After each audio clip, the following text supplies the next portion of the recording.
ketika para polisi itu banyak.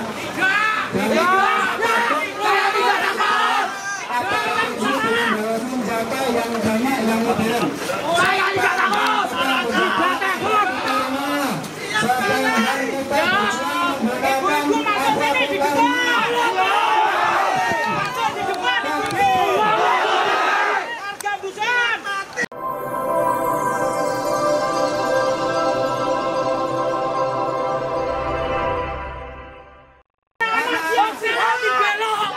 Mereka itu tidak diajak, tapi mereka punya inisiatif sendiri. Ya, ibu-ibu punya inisiatif sendiri. Mereka Menerus bangsa. Undang-undang loh, Bu. Kenapa anak-anak kesini? kesini ya, udah diajak.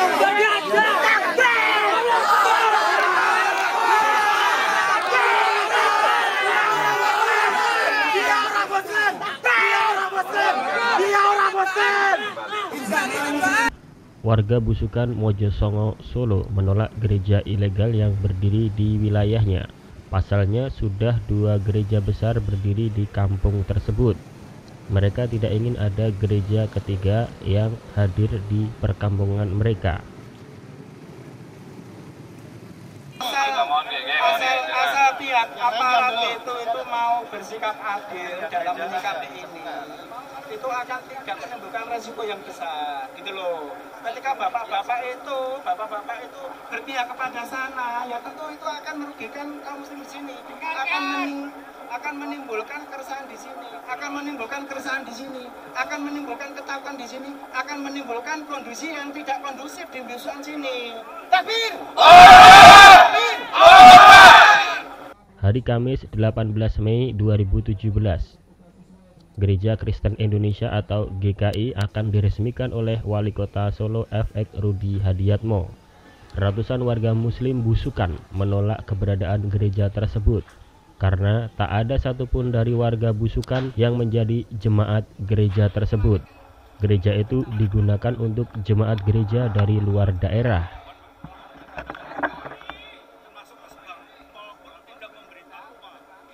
Polisi dan pasukan huru-hara menjaga ketat aksi protes dari warga Muslim Busukan tersebut. Meski sempat memanas, namun tak sampai terjadi kericuhan.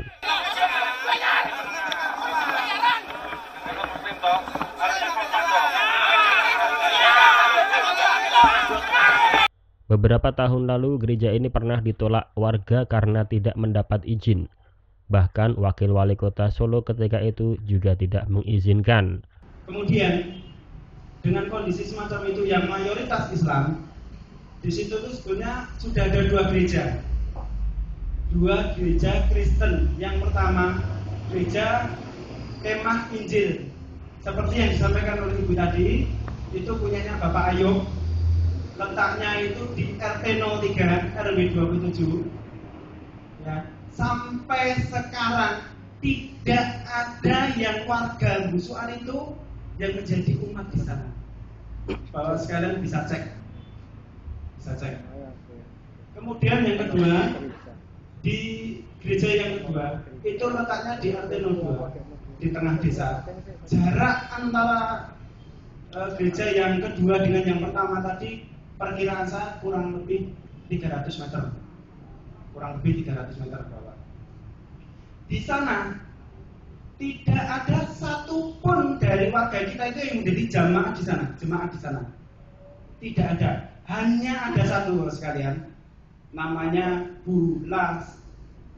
Buliuk panggilannya. Itu satu keluarga. Itu dia di sana sebagai seperti Pak Bubon atau penunggu dari gereja itu. Tidak sebagai jemaat.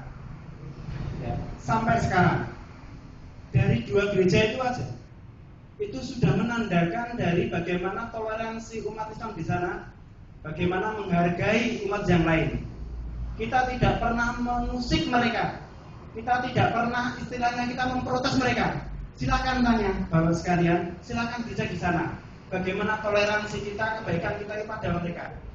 Namun tahun 2017 ini pihak gereja diduga memanipulasi izin gereja menjadi kapel, sehingga gedung GKI ini akhirnya diresmikan Wali Kota Solo FX Rudi. Berawal dari undangan kepada seksi kerohanian Kampung Busukan RW 27 Undangan itu secara kop suratnya dari pihak Gereja Kristen Indonesia dialamatkan kepada seksi kerohanian RW 27 Surat undangan itu sendiri datangnya itu sebelum dasar, jadi sangat mepet sekali. Kemudian dari takmir masjid kemudian berkoordinasi setelah pada Maret untuk menyikapi masalah ini. Ya. Padahal rujukan kita keputusan dari Kesbangpol dulu, keputusan yang pernah diadakan mediasi yang dilakukan di Balai Kota, yang di situ diputuskan bahwa gedung GKI itu tidak boleh difungsikan sebagaimana mestinya dikarenakan masih dalam proses sengketa dengan warga. Dengan rujukan keputusan dari Pemkot melalui Kesbangpol itu menjadi acuan dari warga di sini, ya. Terus kemudian kok secara tiba-tiba kemarin hari Rabu sore sekitar jam 2 kok ada undangan tentang rencana peresmian gedung gereja Kristen Indonesia. Nah, ini tentunya akan melukai hati warga Busukan khususnya.